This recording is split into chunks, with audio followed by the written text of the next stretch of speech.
திமுக சொல்வது போன்று நாங்கள் தற்குறிகள் கூட்டம் கிடையாது, விசிலடிச்சாம் குஞ்சுகள் கிடையாது, ரசிகர்கள் கூட்டம் கிடையாது.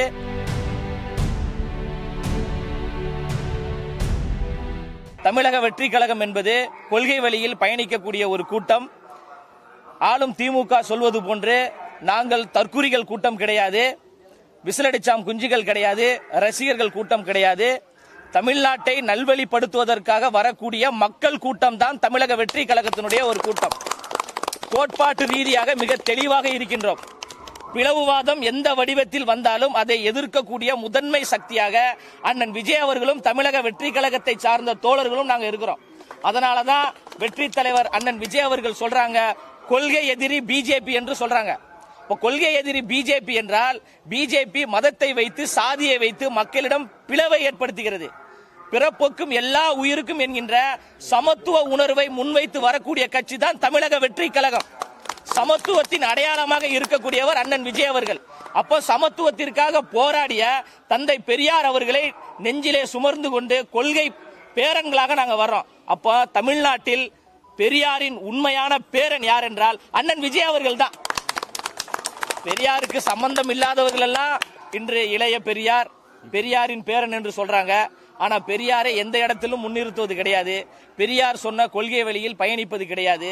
சமூக நீதிக்காக போராடியவர் தந்தை பெரியார், சமத்துவத்திற்காக போராடியவர் தந்தை பெரியார், பெண்ணுரிமைக்காக போராடியவர் தந்தை பெரியார். ஆனா இந்த மூன்றும் ஆளும் திமுகவில் இருக்கிறது என்றால் கிடையாது, கேள்விக்குறிதான். ஆனா அவர்கள் பெரியாரை உயர்த்தி பிடித்துக் கொண்டு பெரியார் எங்களுக்கு தான் சொந்தம் என்று அவர்கள் பேசுவது என்பது நகைப்பாக இருக்குது. தந்தை பெரியார் அவர்கள் தமிழ்நாட்டின் அடையாளம். தந்தை பெரியார் அவர்களை எல்லோரும் கொண்டாட வேண்டும், எல்லோரும் போற்ற வேண்டும். தந்தை பெரியார் வழியில் எல்லோரும் பயணிக்க வேண்டும். தந்தை பெரியார் அவர்களையும் அண்ணா அவர்களையும் எம்ஜிஆர் அவர்களையும் யாருக்கும் பத்திரம் எழுதிலாம் கொடுக்கல. இவர்களுக்கு தான் எம்ஜிஆர் சொந்தம், இவர்களுக்கு தான் அண்ணா சொந்தம், இவர்களுக்கு தான் பெரியார் சொந்தம்லாம் கிடையாது. அண்ணா அவர்களும் எம்ஜிஆர் அவர்களும் பெரியார் அவர்களும் தமிழ்நாட்டின் சொத்துக்கள். அந்த தமிழ்நாட்டு சொத்துக்களை இளம் தலைமுறையிடம் கொண்டு போய் சேர்க்கக்கூடிய வரலாற்று சிறப்பை அண்ணன் விஜய் அவர்கள் செய்து கொண்டிருக்கிறாங்க. எனவே நாங்கள் கொள்கை கூட்டம், கொள்கை வழிவந்த கூட்டம், சமூக நீதிக்காக, சமத்துவத்திற்காக, மாநில உரிமைக்காக, சாதிவாரி கணக்கெடுப்பு நடத்த வேண்டும் என்பதற்காக சமரசம் இல்லாமல் போராடி கொண்டிருக்கின்ற பெரியாரின் பேரப்பிள்ளைகள் தான் நாங்கள்.